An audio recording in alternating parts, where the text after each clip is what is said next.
ఓం మహాగణాధిపతయే నమః. ఓం గురుభ్యో నమః. ఓం శ్రీమాత్రే నమః. పరమేశ్వర స్వరూపమైనటువంటి జ్యోతిష, వాస్తు మరియు ఇతర అనేకమైనటువంటి శాస్త్రములను మనకు అందించినటువంటి మహర్షులకి నమస్కారం. హయగ్రీవ హయగ్రీవ హయగ్రీవేతియో వదేత్తస్య నిస్సరతే వాణి జన్హుకన్యా ప్రవాహవత్. అరుణాం కరుణాతరంగితాక్షీం ధృతపాశాంకుశపుష్పబాణచాపాం అనిమాదిభిరావృతాం మయూకైః అహమిత్యేవ విభావయే భవానీం. శ్రీమాత్రే నమః. ప్రేక్షకులకి ఆ లలితాంబిక అమ్మవారి యొక్క అనుగ్రహం పరిపూర్ణంగా కలగాలని మనస్ఫూర్తిగా కోరుకుంటూ మనం ఈరోజు చెప్పుకోబోయేటువంటి టాపిక్ ఏమిటి అంటే, ప్రతి కుటుంబంలో కూడా తల్లి, తండ్రి, పిల్లలు కావచ్చు, అన్నదమ్ములు కావచ్చు, మేనమామ కావచ్చు, అలాగా ఒక రిలేషన్స్ అనేవి ఉంటాయి. ఆ రిలేషన్స్లో మన పూర్వజన్మ కర్మ ఆధారంగా ఒక రిలేషన్తో మనకి ఇబ్బంది ఉంటుంది, ఒక రిలేషన్తో చాలా బాగుంటుంది.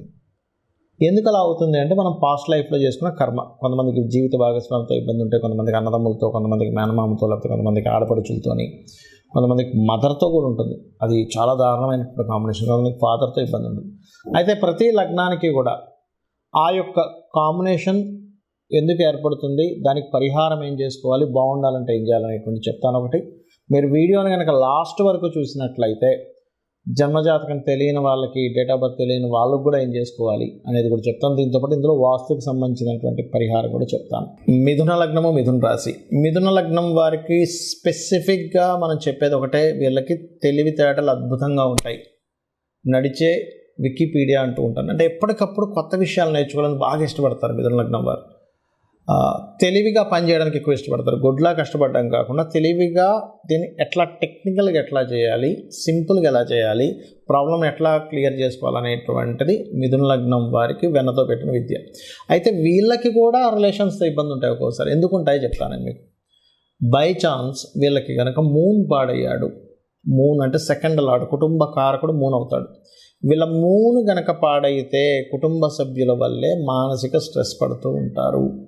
లేదా ఫైనాన్స్, నేను తేలేకపోతున్నాను, ఫైనాన్షియల్గా ఇబ్బంది ఉందనేటువంటిది మానసికంగా ఎక్కువ పడుతూ ఉంటుంది. అలా కాకుండా సన్ పాడయ్యాడు అనుకో, ఉదాహరణకి వీళ్ళకి అంటే మూడో అధిపతి. ఇక్కడ ఏమవుతుందంటే సిబ్లింగ్ ద్వారా ఇబ్బంది. ఒకవేళ సన్ బాగున్నాడు అనుకోండి, అంటే సిబ్లింగ్ ఇతను బాధ్యత తీసుకోవాల్సిన పని లేకుండా సిబ్లింగ్ ఒక బాధ్యత తీసుకొని ఆ రకంగా వెళ్తూ ఉంటుంది. సిబ్లింగ్ ద్వారా కొంతమందికి మూడో అధిపతి నీచభంగ రాజయోగం జరుగుతుంది. అప్పుడేంటి, సిబ్లింగ్కి బాగుంటుంది, సిబ్లింగ్ ద్వారా వీళ్ళకి సపోర్ట్ ఉంటుంది, వీళ్ళ ద్వారా సిబ్లింగ్కి బాగుంటుంది. అంటే ఇక్కడ మనం అర్థం చేసుకోవాల్సింది ఏంటంటే, సన్ పొజిషన్ ఎలా ఉంది. మిథున లగ్నంలో జన్మించాము, అన్నదమ్ములతో బాగుంటుందా బాగోదా, సన్ పొజిషన్ చెక్ చేసుకోండి. ఇబ్బంది వస్తుందండి, వెరీ సింపుల్. సూర్యభగవాను చూస్తే ఓం మిత్రాయ నమః అనే మంత్రం చేసుకోండి, అద్భుతంగా ఉంటుంది, అందులో ఎటువంటి డౌట్ లేదు. మరి ఇదే మిథున లగ్నానికి మదర్తో బోల్డంత ఎఫెక్షన్ ఉంటుందండి. ఎందుకు అంటే 1/4 లార్డ్షిప్ మిథున లగ్నం అంటే అతను వాళ్ళ తల్లి వేరు కాదు, ఒకటే పేరుకి మొత్తం ఒకటే. ఏ తల్లి అయినా సరే ఆ కూతురుతో కావచ్చు, కొడుకుతో కావచ్చు, ఒకటే, అందులో ఎటువంటి డౌట్ లేదు. కానీ మిథున లగ్నానికి స్పెసిఫిక్గా 1/4 లార్డ్షిప్ ఉంది అక్కడ. అందుకని ఒకటే అన్నట్టుగా ఉంటుంది. కానీ అలాంటి కేసెస్లో కూడా ఏమైనా అవుతాయి. ఎప్పుడవుతాయి, మార్స్ ద్వారా మెర్క్యూరీ కనుక పాడైతే అప్పుడు ఇబ్బంది వస్తుంది తల్లితో కూడా. అది కూడా ఎవరి ద్వారా వస్తుంది, ఎవరో శత్రువు, మధ్యవర్తి వ్యక్తి వీళ్ళని ఇబ్బంది పెడుతూ ఉంటాడు. మీ అబ్బాయి అనుకుంటున్నారు కానీ మీ అబ్బాయి అనుకున్నంత మంచివాడు కాదని తల్లికి చెప్పడం, కొడుకు దగ్గరికి వచ్చి మీ అమ్మ చాలా తెలివిగా వ్యవహరిస్తుందండి, మీకు తెలియట్లేదు, మీరు మదర్ అనే మత్తులో ఉన్నారని చెప్పడం, ఇట్లాంటివి జరుగుతుంటాయి. బట్ 99.99% కేసెస్లో ఇలా మిథున లగ్నానికి జరగదు. ఒక కోర్టులో ఒక కేసుకి ఇట్లా జరుగుతుంది. అప్పుడు మీరు చేయవలసింది ఏంటో చెప్పడానికి ఈ విషయం చెప్తున్నాను. సుబ్రహ్మణ్యేశ్వర స్వామి ఆరాధన లేదా ఆంజనేయ స్వామి ఆరాధన చేయండి. ఖచ్చితంగా మీకు తల్లితో లేదా ల్యాండ్ మూలంగా, కొంతమందికి ఎలా ఉంటుందంటే తల్లిగా రాస్తుంది, ఈ మిగతా తమ్ముళ్ళో, అన్నలో, చెల్లెల్లో, అక్కలో ఏం చేస్తారు, వీటి ఎఫెక్షన్ బాగా ఉంది తల్లితోని, మనం ఎక్కడ చెడగొడితే ఆస్తి స్ప్లిట్ అవుతుంది, మనం ఎక్కువ తీసుకోవచ్చు అనేటువంటి కేవలం ఆస్తి మీద ఉండేటువంటి ఆకాంక్షతో రిలేషన్స్ని కూడా చెడగొట్టేటువంటి కలికాలం నడుస్తుంది మనకి ఇప్పుడు. కాబట్టి మిథునం వారు ఒకటే, మీకు ఎక్కడా కూడా మదర్తో చెడకుండా ఉండాలి. యాక్చువల్గా చెడదు, 99% ఆఫ్ కేసెస్ చాలా బాగుంటాయి. సుబ్రహ్మణ్యేశ్వర స్వామి ఆరాధన, ఆంజనేయ స్వామి ఆరాధన చేస్తే బ్రహ్మాండంగా ఉంది. మరి ఇక్కడ అత్తగారితో కానీ మామయ్య వరుస వాళ్ళతో కానీ ఇబ్బంది వస్తుంది అంటే ఇట్స్ వెరీ క్లియర్. కుజుడు పాడయ్యాడు, మామయ్య వరుస వాళ్ళతో వస్తుంది ఇబ్బంది. అంటే గురువు పాడవుతాడు, అత్తగారితో ఇబ్బంది ఉందంటే. ఎందుకంటే చాలామందితో అత్తగారితో ఇబ్బంది వస్తూ ఉంటుంది. అలా కాకుండా ఒక్కొక్కసారి ఏమవుతుంటుందంటే ఆడపడుచుతో ఇబ్బంది వస్తుంది. అట్లాంటి సందర్భంలో ప్రత్యేకంగా ఆ యొక్క అన్న అంటే భర్త యొక్క అన్న కానీ లేకపోతే భార్య యొక్క అన్న కానీ అక్క కానీ అయితే కనుక వెరీ క్లియర్లీ శని భగవానుడిని చూసుకోవాలి. మిథునం వారు చూడ్డానికి శని శుభుడు అన్నట్టు అనిపిస్తుంది, బట్ ఆ శని భగవానుడు కనుక పాడయ్యాడా ఆడపడుచుతో ఇబ్బంది అనేటువంటిది వస్తుంది. శని లేదా శుక్రుడు పాడైతే వీళ్ళకి పర్టికులర్గా ఈ యొక్క మిథున లగ్నం వారికి.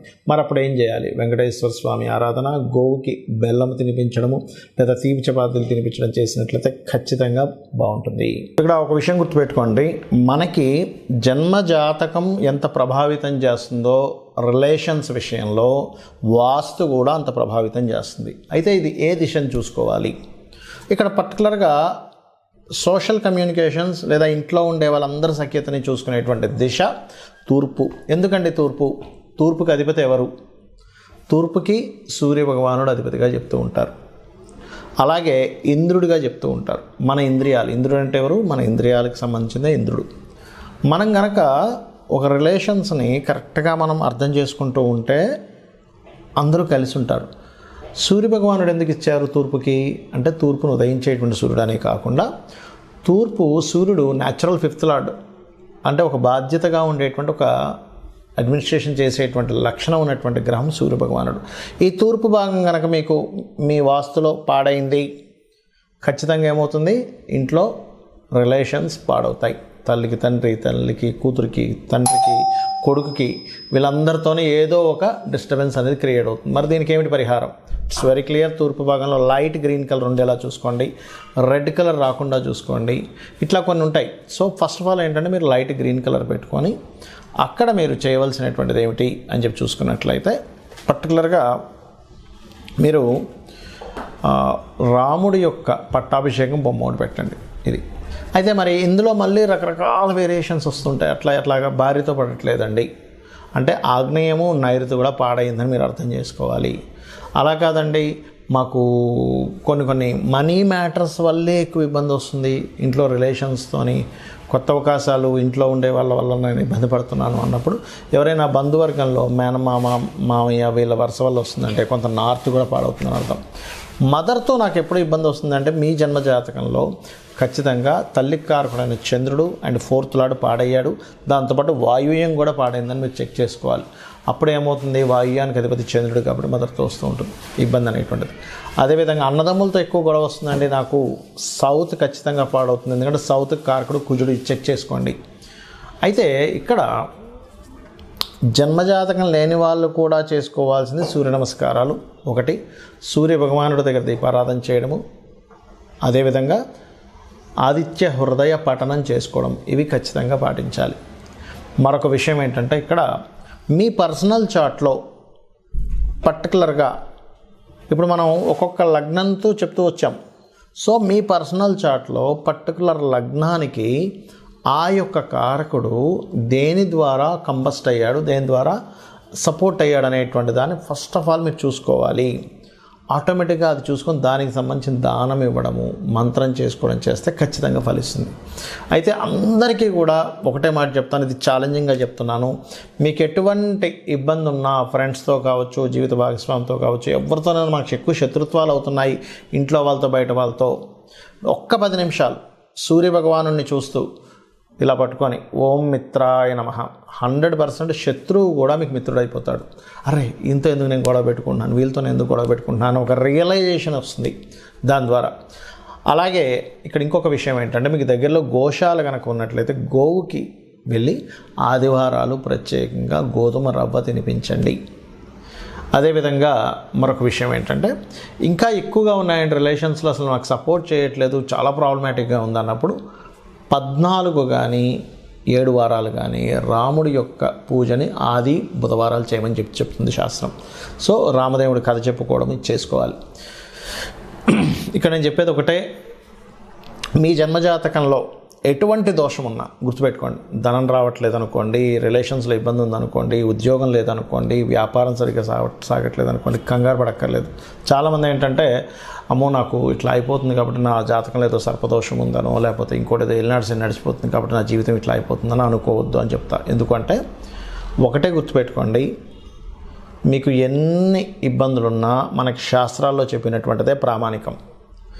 దేవీ భాగవతంలో సాక్షాత్ అమ్మవారే చెప్పినటువంటి అంశం నేను మీకు ఇప్పుడు చెప్పబోతున్నా. ఏమిటది అంటే, మీరు గనక ఈ ప్రకృతి ఏమిటి, ఈ విశ్వం ఏంటనే ఒక రియలైజేషన్ కనుక అయితే, లలితాసహస్రనామాలు మొత్తం కూడా రియలైజేషన్. ఈ ప్రకృతి అంటే ఎవరు, ఈశ్వరుడు అంటే ఎవరు, అమ్మవారు అంటే ఎవరు చెప్పేదే లలితాసహస్రనామాలు. కనబడుతున్న ప్రతి వస్తువు ఈశ్వరుడు, అందులో ఉన్నటువంటి శక్తి అమ్మవారు అని మీరు రియలైజ్ అయ్యి అమ్మవారిని నమ్ముకొని, నాకేంటి మా అమ్ముందని ఎలా నమ్ముతామో, చంటి పిల్లవాడు అమ్ముందని ఎలా నమ్మి హాయిగా నిద్రపోతుంటాడు, అలాగే నాకేంటి అమ్మవారు ఉంది అనేటువంటి భావనతో ఎవరైతే నిత్యము లలిత చేసుకుంటూ, లలితాసహస్రనామాలు చేసుకుంటూ, ప్రకృతిలో ఉన్న ప్రతిదీ ఈశ్వర స్వరూపంగా భావిస్తూ వాళ్ళ పని వాళ్ళు చేసుకుంటూ వెళ్ళిపోతుంటారో, పక్కవాడు అదంటున్నాడా, లేకపోతే ఈ సొసైటీ ఇలా మారిపోతుందనా, లేకపోతే ఇంకోటి అవుతుందనా అనేటువంటి ఆలోచనలు పక్కన పెట్టి మన బాధ్యత మనం చేసుకుంటూ అమ్మవారిని నమ్ముకుంటూ వెళ్తున్నారా, మీ యొక్క తలరాతని అమ్మవారే మారుస్తుంది అనేటువంటి శాస్త్రంలో ఉన్నటువంటి పచ్చి నిజం. కాబట్టి ఇది ఫాలో అవ్వండి. ఆ లలితాంబిక అమ్మవారి యొక్క అనుగ్రహం మీరు పరిపూర్ణంగా పొందాలని మనస్ఫూర్తిగా కోరుకుంటూ శ్రీమాత్రే నమః.